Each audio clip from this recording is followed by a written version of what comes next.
They built a town on my land and expected me to ask permission to walk through it. The smell of wet wood and old dust filled my lungs as I stepped out of my truck, boots crunching over gravel that hadn't seen traffic in years, or at least that's what I thought, because 3 days ago I signed the papers and bought 312 acres of what the county labeled an abandoned township. No utilities, no residents, no active zoning, just empty streets and forgotten structures sitting under a wide Texas sky. The kind of place most people avoid because it feels like time stopped breathing. But I saw something else. I saw potential. I saw control. I saw a clean slate. My name is Ethan Caldwell, and I've spent the last decade buying broken properties and turning them into something worth more than what anyone expected. But nothing prepared me for what I saw that morning. Because as I walked past the old general store with its windows coated in a thin film of dirt, I heard something that didn't belong. The low hum of electricity, faint but steady, like a heartbeat under concrete. I froze, listening. The air felt different, charged, alive, and then I saw it. A porch light flickering on at the far end of the street, followed by another, and another, one by one like someone flipping switches in a place that wasn't supposed to have power. My jaw tightened as I moved closer. The smell shifted too, fresh paint, cut grass, even coffee drifting through the air, and that's when the sound hit me. Tires rolling slow over pavement behind me. I turned, and a white SUV eased into view. Polished, clean, completely out of place. Then another behind it. And another. A quiet convoy moving like they had somewhere to be, like they belonged here, my land, my town. I stood there as the first SUV stopped 10 feet away, engine humming low.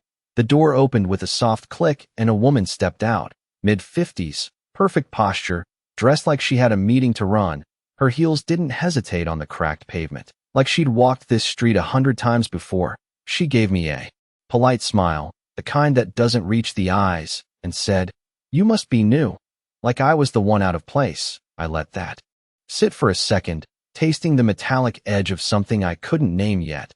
Then I answered, "I own this property." Calm, direct, because facts don't need volume. Her smile didn't move, not even a flicker. "Of course you do," she said, tilting her head slightly. "But this town falls under HOA jurisdiction now." And just like that, something snapped into focus, because behind her, I could see movement. People walking out of houses I never sold. Kids' bikes leaning against fences I never approved. Fresh signage bolted into the ground with bold lettering, Willow Creek Estates HOA. My pulse slowed instead of rising. That's always how it happens when things get serious. Everything sharpens. Every detail locks into place. Because here's what she didn't know. I didn't just buy abandoned land. I bought every inch of it. Every road, every pipe, every wire, and whatever game they thought they were playing. They had just started it on the wrong property. I did not argue with her. I did not raise my voice. I just watched the way she stood there like she had already won, like this place had already been rewritten under her rules. The faint hum of electricity grew louder as more lights flicked on behind her.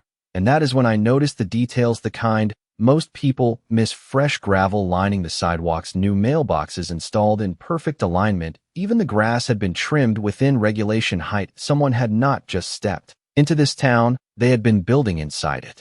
For weeks, maybe months, right under the assumption that no one would come back to claim it. I let my eyes drift past her shoulder, counting movement. 3 men unloading boxes from a pickup truck, a woman taping a notice onto a wooden post, 2 kids riding bikes in slow circles like they had lived here forever. The smell of fresh paint mixed with morning coffee hung in the air, and it hit me. This was not random, this was organized. I shifted my weight and pulled the folded purchase documents from my jacket, not to show her, but to feel the paper between my fingers, grounding myself in something real, because everything else felt staged, like I had walked onto someone else's set. "Without permission, you said, HOA," I repeated slowly, and she nodded like a teacher confirming a simple lesson. Willow Creek Estates Homeowners Association, she said, clean and rehearsed. "We manage the development standards, community safety, and future expansion." Her words were polished, but they slid off the truth like oil on water, because I knew what I bought. There was no registered HOA, no filed jurisdiction, no legal framework that gave anyone authority over this land. And yet here, she was acting like a mayor of something that did not exist. I glanced down the street again and spotted the sign bolted into the ground. Bright white lettering, still sharp enough to reflect sunlight. It had not been there 3 days ago. I would have seen it. I noticed everything that matters. The metallic taste in my mouth came back as I realized what they were doing. They were not asking, they were establishing presence, turning fiction into routine into perceived authority, and authority into control. People believe what looks official long enough, and it becomes real. I looked back at her and asked one question, simple and direct. Who approved your jurisdiction? Her smile held steady, but there was a flicker, just for a second, like a light losing power. Then she gestured vaguely toward the town, as if the answer was obvious. The community did. That was not an answer, that was a deflection, and it told me everything I needed to know, because communities do not grant legal control, paperwork does, and I owned every page of it. I slipped my documents back into my jacket and took a slow breath. The air felt heavier now, like pressure building before a storm, because this was bigger than a misunderstanding. This was a system they had already set in motion, and they were counting on one thing: that I would panic or negotiate or worse, walk away. But I have never been the kind of man who walks away from something with my name on it. Instead, I nodded once, calm, controlled, and said we should talk soon. Then I turned and walked back toward my truck, leaving her standing there in her version of control while I started mapping out exactly how to take it back. I did not drive away far. I stopped at the edge of the property where the old water tower cast a long shadow across the cracked asphalt, and I just listened, because places like this always tell you what is wrong if you give them a second. The hum was steady now, not a generator, not temporary. This was a full grid connection, and that meant permits, lines, inspections, things that leave paper trails. I leaned against the hood of my truck and pulled out my phone, opening the county records first, because paperwork never lies, even when people do. The sun was climbing fast, heating the metal under my palms, and I could still smell that fresh-cut grass drifting from behind me, like someone was trying to make this place feel lived in. I searched parcel by parcel, zoning filings, utility permits, association registrations. Nothing clean, nothing official, no HOA on record, not here, not under any variation of that name, which meant one of two things: either they were operating completely outside the law, or they were hiding behind something deeper, something buried, where most people do not look. I zoomed out and checked utility infrastructure instead, and that is when it clicked. The grid connection was not new. It had been reactivated, tied back into an old municipal line that ran through the northern ridge, a line that on paper was marked inactive, but never decommissioned. I felt a slow smile pull at the corner of my mouth, because inactive does not mean unowned, it just means forgotten, and forgotten things tend to still belong to someone. I opened my purchase file and scrolled until I found it, the clause most buyers skip over, the one about legacy infrastructure rights. Every pipe, every wire, every access point tied to this land transferred with the sale, not partially, not conditionally, completely. I looked back toward the town and watched as one of their trucks rolled past, carrying lumber, probably for another build, probably another piece of evidence they did not realize they were leaving behind, because the more they invested, the deeper they stepped into something they could not control. I pushed off the truck and walked back toward the main street, slower this time, taking it all in like a surveyor. Marking lines in my head, the sign, the mailboxes, the occupied houses, all of it built on assumption, not authority, and assumption is fragile. It breaks the moment someone tests it. Margaret was still there, standing near what used to be the town hall, now dressed up with a banner and a folding table. Like she was running an office. I could hear her voice, calm and confident, explaining rules to a couple who looked relieved to be told what to do. People like structure, even if it is fake. I stepped closer, just enough to catch the words: monthly dues, architectural guidelines, access restrictions. She was not just pretending, she was collecting, she was profiting, and that changes everything, because control is one thing, fraud is another. I stopped at the edge of the street and watched her for a second. Longer. Then I turned my gaze upward to the power line stretching across the sky, thin black lines connecting every house, every light, every illusion of ownership. And I could almost feel it, the entire system resting on something simple, something they never thought to question: who actually owned the switch. And for the first time since I arrived, I was not reacting anymore. I was calculating. I did not confront her that day. I let her keep talking, keep organizing, keep collecting, because people like Margaret Holloway reveal everything when they think no one is challenging them. The afternoon heat settled in thick and slow, and with it came more movement, more cars, more people arriving. Like this place had always been open for business. I walked the perimeter instead, boots grinding against gravel, measuring distance, counting access points. The main road in was narrow, just under 12 feet across, with a single entry curve that forced every vehicle to slow down before entering the town, and that Mattered because control always starts at the edges. I could hear the distant hum of a water pump, now steady and rhythmic somewhere behind the renovated houses, which meant they had tapped into the old well system, the same one listed in my purchase documents as privately owned infrastructure, not municipal, not shared mine. I stopped near the control shed, a small concrete structure half hidden by overgrown brush, and I ran my fingers across the metal door, feeling the heat trapped inside that system. Had been offline for years until someone decided to wake it up without asking. The lock had been replaced recently, clean steel, no rust, which told me they had already been inside, already assumed control over something they did not understand. I stepped back and looked up again, following the power lines as they stretched from pole to pole, feeding every house, every porch light, every illusion of permanence, and I pictured it all as a single network, one source branching into many endpoints, and I knew exactly where that source connected, because I had seen it on the county maps, a junction box less than a mile out beyond the ridge tied directly into the legacy grid, and that junction was included in my deed, not leased, not shared, owned outright. The wind shifted slightly, carrying the sound of laughter from down the street, kids playing, adults talking like they had finally found stability, and for a second I just stood there letting that settle, because they were not the problem, they were just inside it, believing it was real, because someone told them it was. I turned back toward the center of town and saw Margaret again, this time seated behind that folding table, papers spread neatly in front of her, collecting signatures, collecting money, collecting compliance. Her voice carried clearly, now confident, controlled, explaining rules about property standards, parking restrictions, exterior colors. She was building structure fast, faster than most people could question it.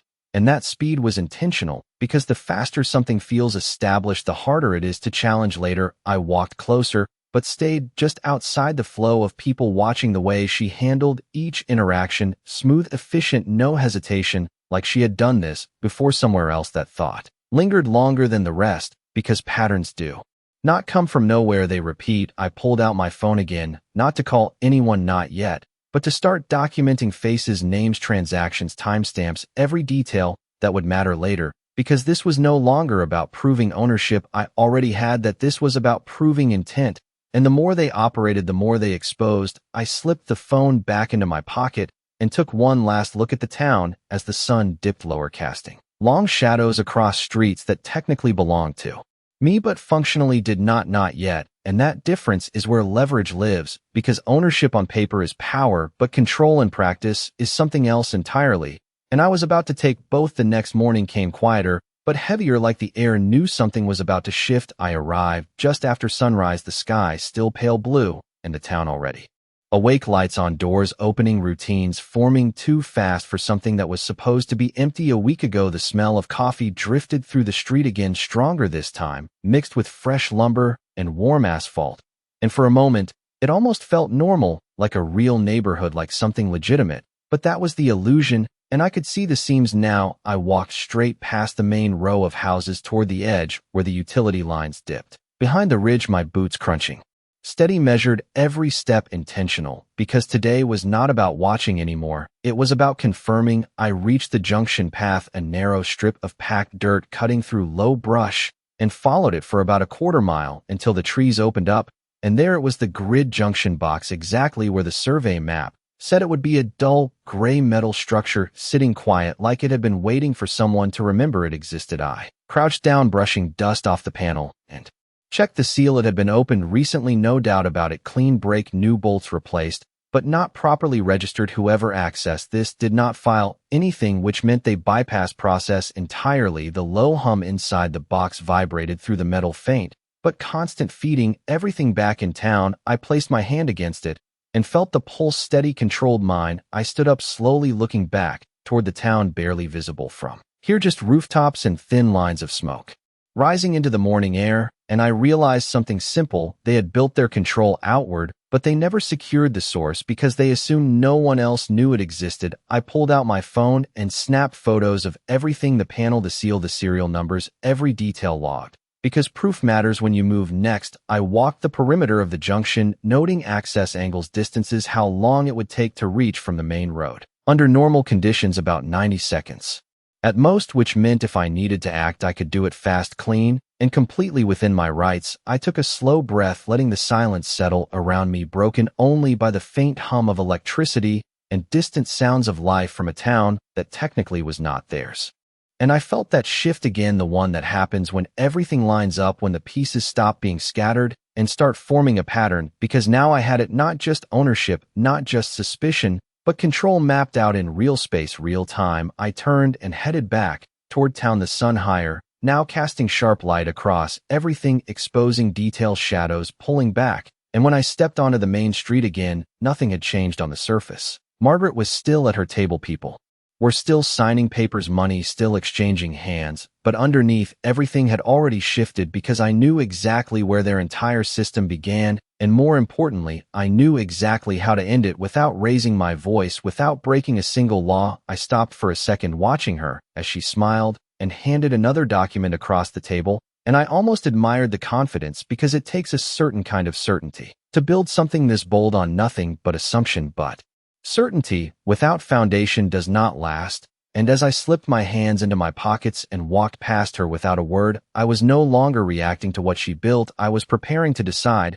When it stopped by late afternoon, the town felt louder, not in sound, but in confidence, like everything had settled into place, like they believed this was permanent. I could hear music, now faint, coming from one of the houses, laughter carrying across the street, the kind of noise that only happens when people feel secure, and that was the difference. They felt safe because no one had told them otherwise. I walked past the main row again, slower this time, letting my eyes catch every detail. The extension cords running too clean along the side of one house, temporary, turned permanent, the water runoff pooling near the curb because the old drainage had not been properly restored. The small things that prove something is built fast, not right. I stopped near the old town hall where Margaret was still working her table, now with a small line forming, people waiting to sign papers, like it was routine, like it was law. She glanced up at me, just for a second, her smile returning, measured, controlled, but this time there was something else behind it, curiosity, maybe concern, because she could feel it. To the shift, even if she did not understand it. Yet I stepped inside the building instead, the air cooler, carrying the faint scent of paper and fresh ink. Folding tables lined the walls, documents stacked in neat piles, labeled agreements, bylaws, membership forms, all printed recently, all designed to look official enough that no one would question them. I picked one up, running my fingers across the page, reading the language carefully. The structure was clever, broad terms, vague authority, no specific legal reference points, just enough to guide behavior without tying it to anything real. And that told me everything. This was not built on law, it was built on perception, and perception only works until someone introduces reality. I set the paper back down exactly where I found it and walked toward the back office, where an old breaker panel still hung on the wall, metal worn, edges scratched from decades of use. I opened it slowly, the hinges creaking just enough to remind me how long this place had been asleep before someone woke it up. Wires ran clean, recently adjusted, not professionally, but carefully enough to function, and that was the pattern again. They knew enough to make it work, but not enough to secure it properly. I closed the panel and stepped back out into the sunlight, the town stretching in front of me like a stage set mid-performance, everything running, everything connected, all of it feeding from a single point they did not control. I could feel the plan forming clearer now, not rushed, not emotional, just precise, because this was never about confrontation. It was about timing, about letting them build just enough that when it stopped it would mean something. I reached into my pocket, pulling out my phone, and finally made the call I had been holding off on, not to the police, not yet, but to the county utilities office. Calm voice, steady, asking the right questions, confirming what I already knew, that no active permits had been filed for reactivation, that no registered association had authority to operate infrastructure here, that everything currently running was doing so without proper authorization. I ended the call and slipped the phone back into my pocket as the sun dipped lower, casting long shadows across the street, and for the first time since I arrived, I could see the full picture. Not just what they built, but how fragile it really was, because power is not in the lights or the water or the people walking these streets. Power is in the switch that controls all of it. And I knew exactly when I was going to flip it the next day. I did not arrive early. I waited until the town was fully awake, until routines were locked in, until people believed everything was exactly as it should be, because timing is not about speed, it is about impact. When I stepped out of my truck, the air felt different, warmer, heavier, filled with the low, steady hum of a system running at full load. I could hear water flowing through pipes somewhere beneath the ground, and the faint buzz of electricity stretching across the lines above me, feeding every house, every light, every assumption. I walked straight through the center of town this time, not observing, not measuring, just moving with purpose, boots steady against the pavement, eyes forward. Margaret saw me immediately. I could feel it before I even looked. Her voice paused mid-sentence, the rhythm of her control breaking for just a second as I passed the table. She stood up, slow, controlled, still playing the part, but now watching closely, tracking every step I took. I did not stop. I did not acknowledge her. I kept walking past the houses, past the sign, past the people who had no idea what they were standing inside, until I reached the edge of the street, where the road narrowed into that single access point, the same 12-foot stretch every car had to pass through to enter or leave. I stood there for a second, feeling the wind move across the open space, carrying dust and the distant scent of cut grass, and I turned back, looking at the entire town laid out in front of me, every structure, every person, every system, all connected, all dependent, all built on something they never secured. I reached into my pocket and pulled out my phone, not rushing, not hesitating, dialing the number I had already confirmed the day before. County Utilities direct line. The call connected, and I spoke clearly, giving them the parcel number, the infrastructure ID, requesting immediate verification and temporary suspension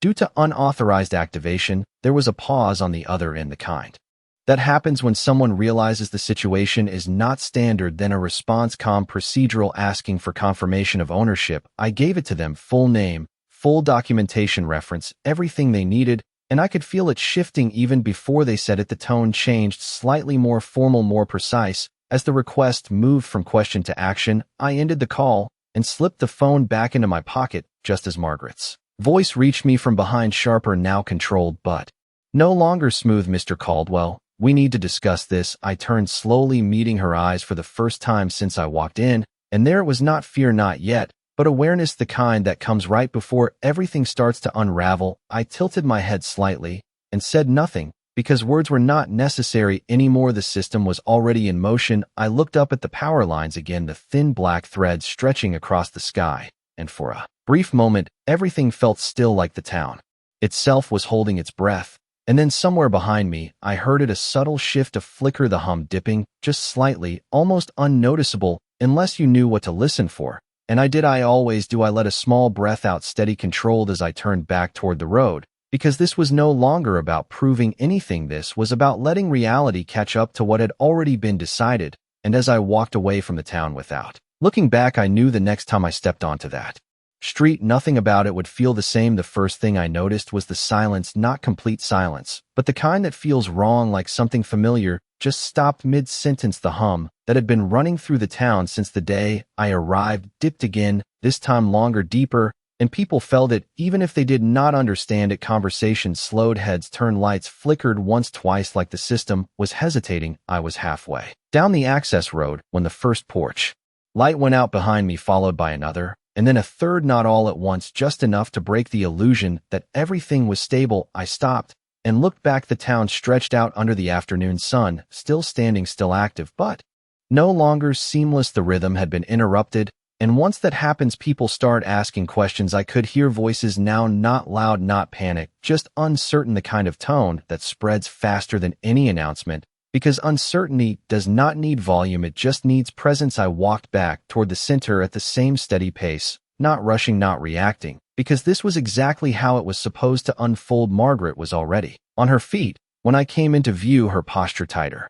Now her smile gone, replaced by something more focused, more controlled, but underneath it, I could see it, calculation shifting, trying to regain ground. She was speaking to someone, quickly gesturing toward the power lines, then toward the houses, like she was explaining something she had not planned to explain. Yet I kept walking past the sign, past the line of people that was no longer forming, because they were watching now, not signing, not agreeing, just watching. The small details were starting to break.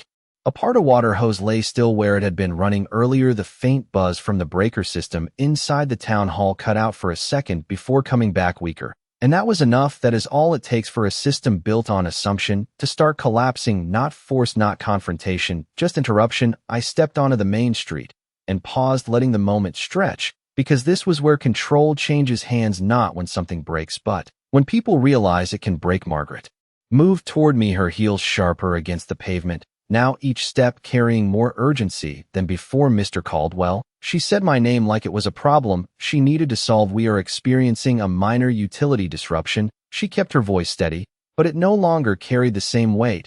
As before, I tilted my head slightly and looked past her toward the houses, toward the lights that were no longer fully stable, toward the people who were now whispering instead of smiling, and I said nothing. Because explanation would only give her something to hold on to. Instead, I let the system speak for itself. Another flicker rolled through the street, subtle but undeniable, and this time it did not recover. As quickly the hum dropped again, longer now, and the silence that followed was heavier, more noticeable, like the town itself was starting to realize it had never been fully in control. Margaret turned slightly, glancing back at the houses, then back at me. And for the first time since I met her, the certainty in her expression cracked, just enough to let reality in, and I knew right then this was the moment, not the end, not yet, but the point where everything they built stopped feeling permanent and started feeling temporary, and once that shift happens, it does not reverse. The next flicker did not come back this time. It stretched longer than before, long enough that the hum beneath everything dropped into something hollow, something incomplete. And that is when the shift became visible, not in the wires, not in the systems, but in the people. Conversations stopped completely, now heads turning in every direction, like they were waiting for someone to explain what just happened. Margaret stood still for half a second too long before stepping forward again, trying to regain that rhythm she had built, her voice rising just enough to carry across the street. Everyone, please remain calm. This is a temporary interruption. But the words did not land the same way anymore. Because control, once questioned, does not fully return. I watched her as she moved between people, offering reassurance, pointing toward the houses, toward the lines above us, like she could hold it together through presence alone. But presence does not power a grid, and it does not replace ownership. I took a slow step forward, then another, not toward her, but toward the center of the street where everything converged, because this was where the truth needed to sit, not hidden, not explained, just present. The air felt different now, lighter in some places, heavier in others, like the system itself was deciding what still worked and what did not. Another house dimmed, then went quiet completely, not dramatic, not loud, just off, like it had never been connected in the first place. A ripple moved through the crowd, not panic, just realization, quiet. Conversations turning into questions, questions turning into doubt, and doubt spreading faster than anything Margaret could contain. She turned to me again, this time, without the smile, without the control, just direct. Mr. Caldwell, what exactly did you do? Her voice was still steady, but it carried something new, not authority, not certainty, just need. I met her eyes for a moment, then glanced up at the lines stretching across the sky before looking back at the town, at the people, at the systems that were never hers to begin with. And I finally spoke, calm, clear, no rush. I did not do anything. I just stopped what was never authorized in the first place. The words settled heavier than anything else, because they did not accuse, they did not argue. They just defined reality, and reality does not bend to confidence. The silence that followed was different from before, not empty, not uncertain, but understood. Piece by piece, the structure she built started to fall away, not physically, not all at once, but in meaning. The signs, the tables, the papers, all of it still there, but no longer holding weight, because the one thing it depended on had been removed. I watched as she looked around, seeing it the same way I did now, the shift, the loss of control, the moment where assumption meets ownership and loses. She opened her mouth like she wanted to say something else, to fix it, to reshape it, but there was nothing left to anchor it to, and that is when I turned away, not because it was over, but because it no longer required me to stand there and prove anything. The system had already answered for me. I walked back toward the access road, the gravel crunching steady under my boots, the town behind me quieter, now not abandoned, not destroyed, just reset back to what it actually was: land, structures, potential, but no authority except the one tied to the name on the deed. And as I reached my truck, I took one last look at the street, the signs still standing, the people still there, the illusion still visible, if you did not know better, and I let out a slow breath, because this was never about taking something from them. It was about showing exactly what was mine and what was never theirs to begin with. They thought they built control out of thin air, but control is not something you create. It is something you either own or you do not, and in this case they never did.